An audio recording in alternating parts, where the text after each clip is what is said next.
মধ্যপ্রাচ্যে একদিকে রক্তক্ষয়ী সংঘাত আর অন্যদিকে রুদ্ধদ্বার কক্ষে চলছে ভয়ঙ্কর সব পরিকল্পনা।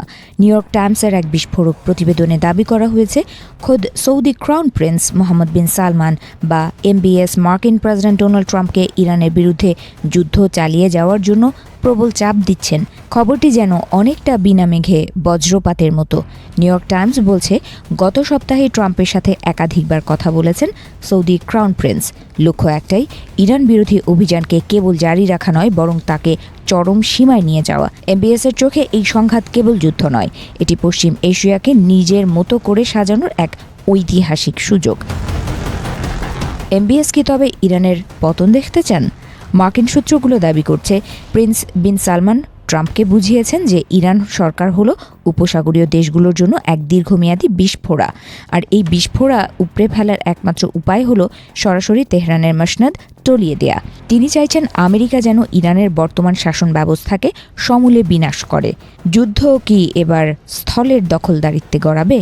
প্রতিবেদনের সবচেয়ে চমকপ্রদ দাবি হলো, MBS পরামর্শ দিয়েছেন ইরানের জ্বালানি অবকাঠামো ধ্বংস করার, এমনকি ইরানের তেল রপ্তানির প্রাণকেন্দ্র খার্গ দ্বীপের দখলের মতো দুঃসাহসী স্থল অভিযানের রূপরেখাও নাকি আলোচিত হয়েছে।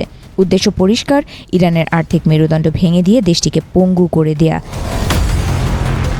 কিন্তু কেন এত তড়িঘড়ি? বিশ্লেষকেরা বলছেন, MBS ভয় পাচ্ছেন ট্রাম্প যদি এখন পিছু হটেন, তবে এক ভয়ঙ্কর ও ক্রুদ্ধ ইরানের মুখোমুখি হতে হবে একাই সৌদি আরবকে। অর্ধসমাপ্ত কোনো আক্রমণ উল্টো সৌদি আরবের নিরাপত্তার জন্য কাল হয়ে দাঁড়াতে পারে।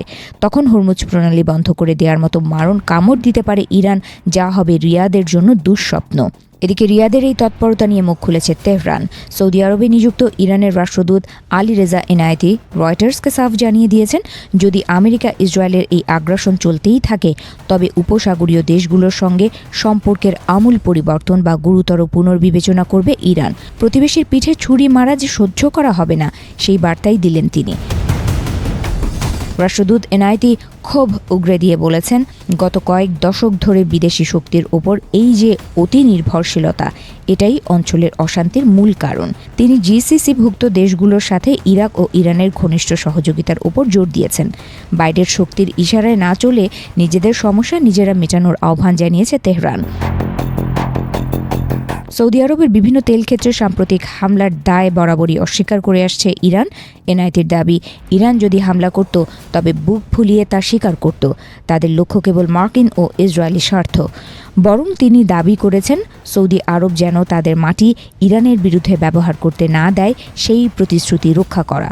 শেষ পর্যন্ত ট্রাম্প কি MBS-এর এই যুদ্ধ উস্কানি ফাঁদে পা দেবেন, নাকি আলোচনার টেবিলে মিলবে কোনো সমাধান? যদি সত্যি যুদ্ধ আরও তীব্র হয়, তবে কেবল মধ্যপ্রাচ্য নয়, গোটা বিশ্বের অর্থনীতি ও স্থিতিশীলতা তাসের ঘরের মতো ভেঙে পড়তে পারে।